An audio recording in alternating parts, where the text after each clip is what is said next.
제가 지금부터 설명드릴 세 가지 사유에 해당한다면 재건축으로 정당하게 임차인의 계약갱신 요구를 거절할 수 있는데요.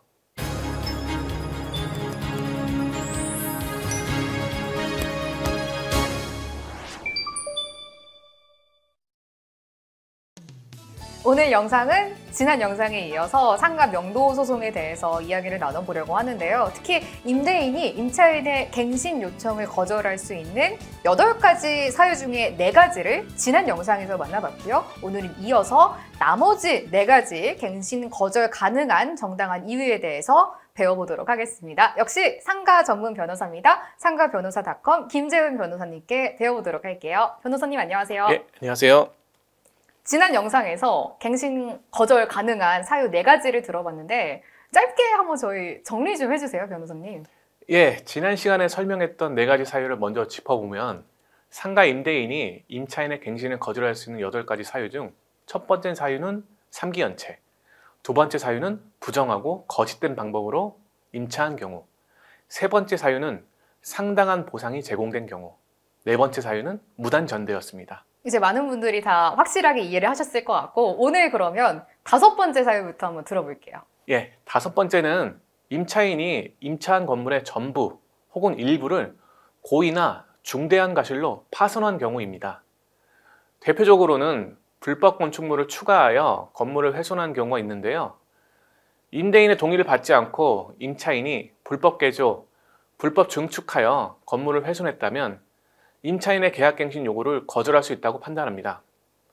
다만 임대인이 묵시적 동의하거나 원상회복이 가능한 경우, 경과실 등의 경우에는 임차인의 권리를 보호해야 한다고 보는 경우도 있으니 조금이라도 판단이 애매한 경우가 있다면 전문가의 검토를 받아보는 것이 좋겠습니다.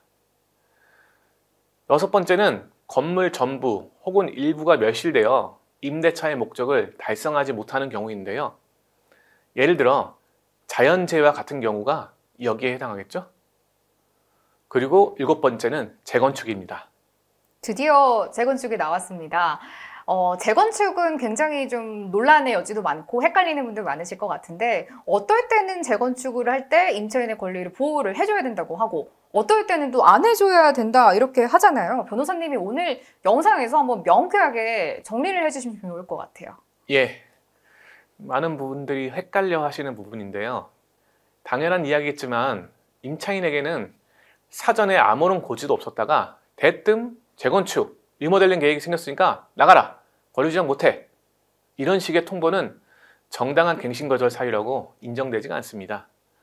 그러나 제가 지금부터 설명드릴 3가지 사유에 해당한다면 재건축으로 정당하게 임차인의 계약갱신 요구를 거절할 수 있는데요. 먼저 임대차 계약 체결 당시에 임차인에게 공사 시기, 소요기간과 같이 재건축에 관한 계획을 자세히 설명한 경우입니다. 임차인도 재건축에 대해 상세한 내용을 알고 들어왔고 그 계획이 실현되는 경우에는 갱신을 거절할 수 있습니다. 그 다음은 안전사고 문제인데요. 건물의 노후화, 훼손, 일부 멸실 같은 문제로 사고 위험이 있는 경우에도 가능합니다. 그런데 이건 판단을 좀 해봐야 됩니다. 좀 오래된 건물이거나 약간의 보수가 필요하다는 이유로 안전사고 위험성이 있다고 보기는 어렵고 안전진단 등급이 나와야 합니다. D등급이나 E등급이 나와야 하는데 경우에 따라서 D등급이어도 보수가 가능하다면 임차인의 갱신을 거절할 수 없다고 판단받을 때도 있으니 이 사유로 갱신을 거절하려면 전문가와 함께 명도 계획을 잘 세워서 접근해야 합니다. 마지막으로 다른 법령에 따라 철거나 재건축이 진행되는 경우입니다. 쉽게 말해서 시행 주체가 국가나 지방자치단체인 경우가 그런 경우에 해당하겠죠. 이런 경우에는 보통 별도의 보상이 제공되니 임대인과 임차인이 서로 다툴 필요 없이 임차인은 지급되는 보상을 받으면 되는 것이고요. 임대인이 임차인의 권리를 보호하지 않고 정당하게 재건축을 할 수 있는 3가지 이유를 말씀을 해주셨는데요. 정리를 해보자면은 첫 번째는 재건축 계획을 사전에 아주 자세하게 임대인이 고지를 했던 경우였고요. 두 번째는 이제 건물이 조금 파손되거나 안전상의 문제가 있을 때였습니다. 마지막으로 세 번째는 다른 법령에 따라서 재건축이 진행될 때는 임대인이 임차인의 권리를 보호하지 않고 내보낼 수 있다, 이런 말씀이신 것 같아요. 그러면은 변호사님이 방금 말씀해 주신 이유가 아니라면은 그냥 일반적인 건물주가 필요해서 하는 재건축도 있잖아요. 이런 경우는 임차인의 권리를 보호해야 한다, 이렇게 저희가 이해를 해야 되는 거죠? 예, 맞습니다. 여기에 해당하는 세 가지 경우가 아니라면 신중해야 할 필요가 있는데요. 드디어 마지막 8번째 사유는 임차인이 임차인으로서의 의무를 현저히 위반하거나 임대차를 계속하기 어려운 중대한 사유가 있는 경우입니다. 조금 포괄적인 개념이라서 내용을 덧붙이자면, 임차인이 의무 위반이나 부당한 행위를 하여 임대차 계약의 기초가 되는 신뢰관계가 깨져 더 이상 기존의 계약관계를 유지할 수 없는 정도가 된 여기에 해당하는데요. 예시를 하나 들면, 임대인과 임차인이 재계약할 때 임대료를 조정하기로 약속을 했는데 임차인이 완전히 무시를 해서 신뢰관계가 깨지는 경우 등이 있습니다.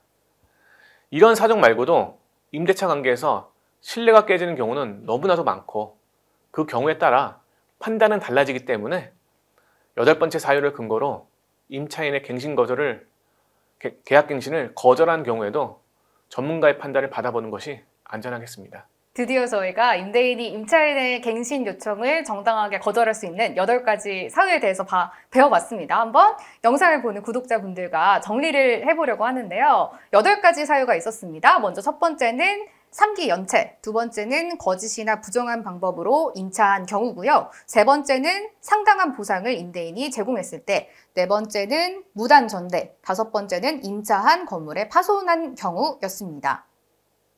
여섯 번째는 건물이 멸실됐을 때고요. 일곱 번째는 3가지 사유에 해당하는 정당한 재건축인 경우고, 마지막 8번째는 임차인으로서의 의무를 현저하게 위반하거나 임대차를 지속할 수 없는 경우가 해당이 됐습니다.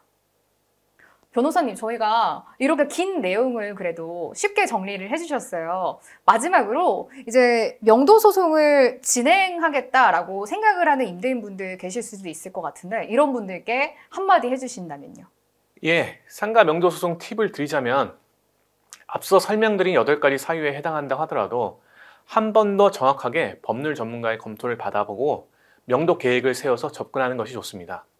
그리고 계약 종료 6개월에서 1개월 전 사이에 갱신 거절이나 조건 변경 통지를 꼭 해야 하는데, 이 기간이 지나면 자동 연장이 되고, 상가 임대차법 적용 상가라면 1년 동안 계약 해지 통보를 할 수 없으니 주의 바랍니다.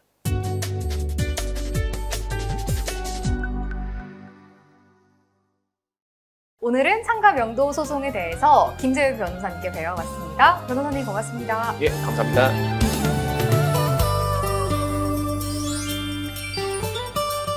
구독과 좋아요, 알림 설정도 눌러주세요.